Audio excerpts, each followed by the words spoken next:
Good morning India. दोस्तों नमस्कार। दोस्तों एक नई और इंटरेस्टिंग कहानी में आप सबका स्वागत है। आज की कहानी आपको कैसी लगती है ये आप हमें कमेंट बॉक्स पे कमेंट करके ज़रूर बताना। साथ ही इस वीडियो के पसंद आने पर आप इस वीडियो को लाइक कर सकते हैं और हाँ, चैनल पे पहली बार आए हैं तो सब्सक्राइब करना ना भूलें। चलिए दोस्तों अब इस कहानी में आगे बढ़ते हैं। तो मेरे प्यारे दोस्तों, ये बात उस समय की है जब मैं बेरोजगार था और अपनी प्रतियोगी परीक्षा की तैयारी कर रहा था। मैं बैंक की प्रतियोगी परीक्षा देकर गुजरात से वापस अपने घर जा रहा था। सूरत से मैंने अपनी ट्रेन पकड़ी। मुझे ऊपर वाली बर्थ मिल गई थी, फिर जिस पर जाकर मैं बैठ गया। मैं अकेला इंसान ट्रेन में मौजूद सभी खूबसूरत युवा जोड़ों को देखकर खुद को बोर महसूस कर रहा था। मैं कुछ कर नहीं सकता था क्योंकि मैं इस वक्त किस्मत का मारा था। सब कुछ ऐसे ही चलता रहा। कभी मैं अपनी सीट पर सो जाता तो कभी उठ जाता, कभी अपनी पुस्तक पढ़ने लगता तो कभी कुछ खा लेता, फिर कभी कभी इधर उधर टहलने लगता। ट्रेन अपनी रफ्तार से चल रही थी और वक्त गुजरता जा रहा था। सभी युवा जोड़ों को देख मेरे मन में ख्याल आया, काश मेरा भी कोई साथी होता। अब ये सब मैं सोच ही सकता था, आगे कुछ होने वाला तो नहीं था, तो बस अपने हाल दिल सोचकर मन को तसल्ली दे रहा था। लेकिन एक तो बेरोजगार था और दूसरा लड़कों की तरह हैंडसम भी नहीं, तो मेरे अकेलेपन के लिए पूरी तरह मैं जिम्मेदार था। हालांकि आप अपनी दोस्त जानते हैं कि आप सरल दिल से बहुत ही अच्छे इंसान हैं। जिस इंसान के साथ मैं दोस्ती करता हूँ या प्यार करता, उसे अपनी पूरी शिद्दत के साथ उस वक्त को निभाता जब तक सामने वाला मुझे छोड़ कर ना चले जाए। इस सब सफ़र में मैं भगवान को शायद कुछ और ही मंजूर थी।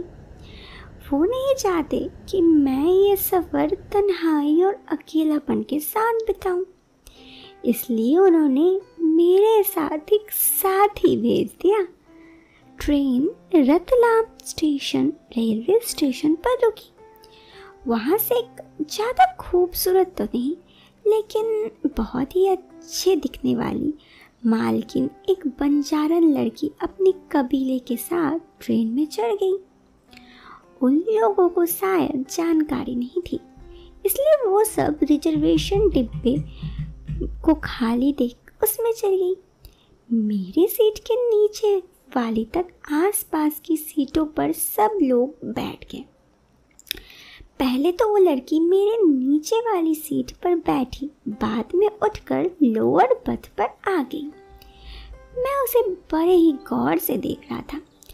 वो लड़की भी मुझे देख रही थी, लेकिन मेरी हिम्मत उससे बात करने की नहीं थी। थोड़ी देर बाद वो लड़की ऊपर वाले साइड बर्थ पर आ गई और उस पर सो गई, मतलब मेरे सामने वाले पे। अगले स्टेशन पे कुछ लोग चढ़े, जिनमें से एक लड़का मेरे सामने वाली सीट पर आकर बैठा। मैं उस लड़की को देखे जा रहा था। अब वो लड़की भी मुझे कभी कभार देख लेती। वो लड़का हम दोनों को देखे जा रहा था।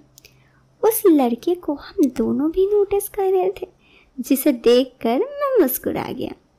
मेरे मुस्कुराने के साथ वो लड़की भी मुस्कुरा गई। तब मैं समझ गया अब इस लड़की से बात करना आसान है।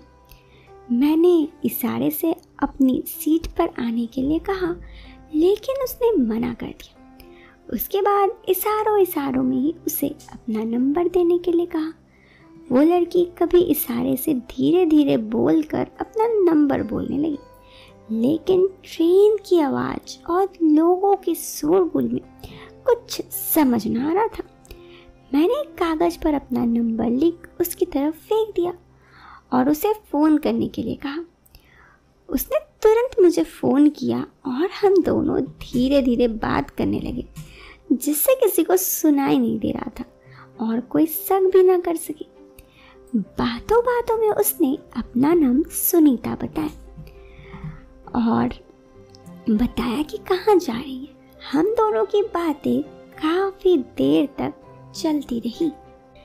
इशारों में ही हम एक दूसरे की प्यार का इजहार कर रहे थे और दूसरे की तरफ देख मुस्कुरा भी रहे थे।